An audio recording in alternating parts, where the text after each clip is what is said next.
నమస్తే madam. Big boss చూస్తున్నారా? Big boss చూస్తాను, చాలా చక్కగా ఉంది. ఎండుకు వచ్చింది కదా, చాలా బాధాకరం చూసుకుంటే. ఎందుకు? ఎందుకంటే ఆ ఎంటర్టైన్మెంట్, ఆ ఎథిక్స్, ఆ ప్రేమలు, అనురాగాలు, కొట్లాడుకోవడాలు అవన్నీ మిస్ అవుతాం కదా. అది మళ్ళీ తిరిగి వస్తాడు నా సలార్ అని చెప్పా. మళ్ళీ 2026 కదా, అట్లా దానికోసం వెయిటింగ్.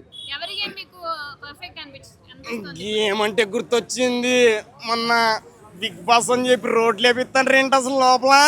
బిగ్ బాస్ అనుకున్నారు ఏంటి అనుకున్నారు, లోపల రోడ్లు వేపిస్తున్నారు. అది బాగా నచ్చింది నాకు. కొద్దిగా డిమాండ్ పరంగా డల్ అయ్యారు, కళ్యాణ్ పడారు గెలిచారు, కెప్టెన్ అయ్యారు. ఓకే ఫైన్, అక్కడ దాకా బాగానే ఉంది. కానీ దాని తర్వాత చూసుకుంటే ప్రీవియస్గా కొన్ని గేమ్స్ అయితే పెట్టారు. దాంట్లో ఇమ్మాన్ అన్న గేమ్ జిల్లా పరిషత్ అన్నది పాఠశాల జై హింద్ అని చెప్పాడు కదా, అది బాగా నచ్చింది. రీతు చౌదరికి తెలుగు ఇంగ్లీష్ రాదు అన్నట్టు ఆమెకు మ్యాథ్స్ రావట్లేదు. అదేనమాట, అక్కడ మంచిగా అనిపించారు గేమ్స్ కొద్దిగా. కాకపోతే ఏంటంటే నామినేషన్ దగ్గరికి వచ్చేసరికి దెర్ ఈజ్ నో పాయింట్స్ అనమాట.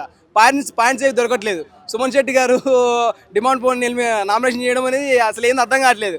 ఆయన వచ్చి ఏంటి ఇట్లా మీరు కొద్దిగా ఇబ్బంది పడ్డారు కదా, ఇంటికి వెళ్ళిపోతే బాగుంటుందని చెప్పి అదొక నామినేషను. దాని తర్వాత డిమాండ్ పవన్ మన ఇమాన్ గారిని నామినేషన్ చేయడము, అందరూ నామినేషన్ ఉన్నాడు కాబట్టి మిమ్మల్ని కూడా నామినేషన్ చేద్దామని చెప్పారు కదా. అవి ఏదో కామెడీ నామినేషన్లు అయిపోతున్నాయి. కొద్దిగా టఫెస్ట్గా ఉంటే బాగుంటుందని అనుకుంటాను అనమాట. అవునవును, అక్కడ ఎమోషన్ అనమాట. అంటే ఈ ఎమోషన్ కోసం నేను ఎన్నోసార్లు ఎప్పుడు వస్తుందా ఈ మూమెంట్ అని చెప్పి ఎదురు చూశాను అనమాట. అది ఒక ప్రేమ ఆపేత, నేను ఫ్రెండ్గా చూశానని చెప్పి ఎమోషనల్ కదా, అది చాలా బాధాకరం అనుకోవచ్చు చూసుకుంటే. నిన్న తనుజ అండ్ భరణి గారు అంటే గేమ్ ఆడిపించారు కదా, భరణి గారిని వెనక్కి నెట్టి మళ్ళీ ఫ్లవర్స్ టాస్క్ లో భరణి గారిని యూజ్ చేసుకున్నట్టు ఏమైనా అనిపిస్తుందా మీకు? ఆయన ఎప్పటికీ ఆల్రెడీ చిన్న కూతురు వెళ్ళిపోయింది, పెద్ద కూతురు ఉంది. ఆ పెద్ద కూతురు ముందస్తుగా ఆమె కప్పిచ్చి వెళ్ళిపోతాడని అనుకుంటా, మనస్ఫూర్తిగా కోరుకుంటాను అనమాట. కాకపోతే ఆయన గేమ్ ఆయన ఆడాలి, కానీ అక్కడ సేఫ్ గేమ్ అయిపోతుంది అనమాట. సేఫ్ గేమ్ కాదు కానీ ఏమంటారు దాన్ని, వేరే వాళ్ళకి సపోర్ట్ చేయడం అవుతుంది అనమాట. ఆయన చూసుకోవట్లేదు. మళ్ళీ తనుజ గారు ఏమి తక్కువ చేశారేంటి, మొత్తం డిమాండ్ కలర్ పెంచుకున్నా తోది అట్లా. అది అంటే సంచాలకుగా కళ్యాణ్ని పెట్టడము, డిమోన్ ని ఒక టార్గెట్ చేసి మాటలు చేయడము, ఎంతవరకు టార్గెట్ చేస్తున్నట్టు ఏమైనా అనిపిస్తుంది డిమోన్ ని? అలాంటిది ఏమి ఉండదండి. అంటే కాకపోతే ఏంటంటే మన ఫేవర్గా అటు సైడ్ ఎవరన్నా ఒక వ్యక్తి ఉన్నప్పుడు ఆయన గెలవాలని, ఎవరో నవ్విస్తే నవ్వాలని చెప్పి, ఇంకొకరు ఎవరో ఏడితే మనం ఏడ్చాలని చెప్పి ఉంటాయి కదా. అలాగా ముందు అంటే అక్కడ గేమింగ్ పరంగా ఎవరైతే వాళ్ళకి నచ్చిన కళ్యాణ్ పడాల గారికి ఎవరైతే నచ్చిన వాళ్ళు ఉన్నారు, నచ్చిన వాళ్ళు ఎవరు ఉన్నారు అక్కడ, తనుజ ఉంది ఆబ్వియస్లీ. డిమాండ్ పవన్కి కొద్దిగా ఆపోజిట్గా మాట్లాడితే తనుజ గారికి కొద్దిగా అది తీసుకుని ఎలా చేయాలి అని చెప్పే అవకాశాలు ఉన్నాయి. అలాగే చెప్పాడు. అది లవ్ అనుకోండి, ప్రేమ అనుకోండి, ఇంకేమని అనుకోండి. కళ్యాణ్ గారి గేమ్ ఎలా అనిపిస్తుంది? మొత్తం టాప్ లో ఉన్నారు ఇప్పుడు మొన్నాడిందా చెప్పాను కదా, మంచిగా ఆడాడు, మంచి రోడ్లు వేసాడు, చాలా చక్కగా వేసాడు. ఓకే ఫైన్, బాగానే ఉంది, పర్లేదు.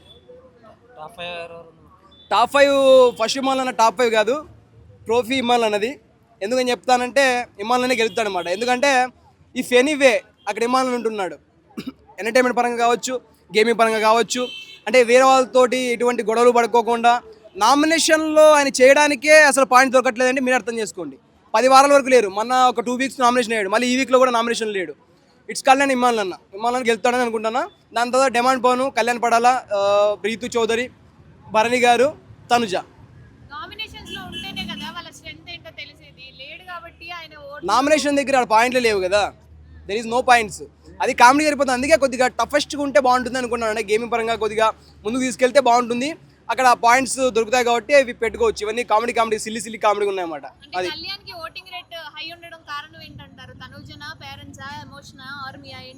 అన్నీ. ఎందుకంటే వాళ్ళ నాన్న వచ్చి కొన్ని మంచి మాటలు చెప్పాడు, ఆయన మెట్టెక్కేశాడు. దాని తర్వాత ఆర్మీ నుంచి వచ్చాడు, అక్కడో మెట్టెక్కేశాడు.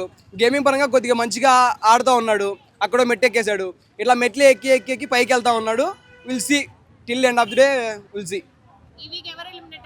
ఎలిమినేషన్ సుమన్ శెట్టి గారు. హాయ్ అండి, this is actor Suman. So వీటీవీని లైక్ చేయండి, షేర్ చేయండి, సబ్స్క్రైబ్ చేయండి. Hi hello, I'm Shashirekha, Miss India. So వీటీవీని లైక్ చేయండి, సబ్స్క్రైబ్ చేయండి, షేర్ చేయండి. ఏమైనా డౌట్స్ ఉంటే కామెంట్ బాక్స్లో కామెంట్ చేయండి. Thanks for VTV.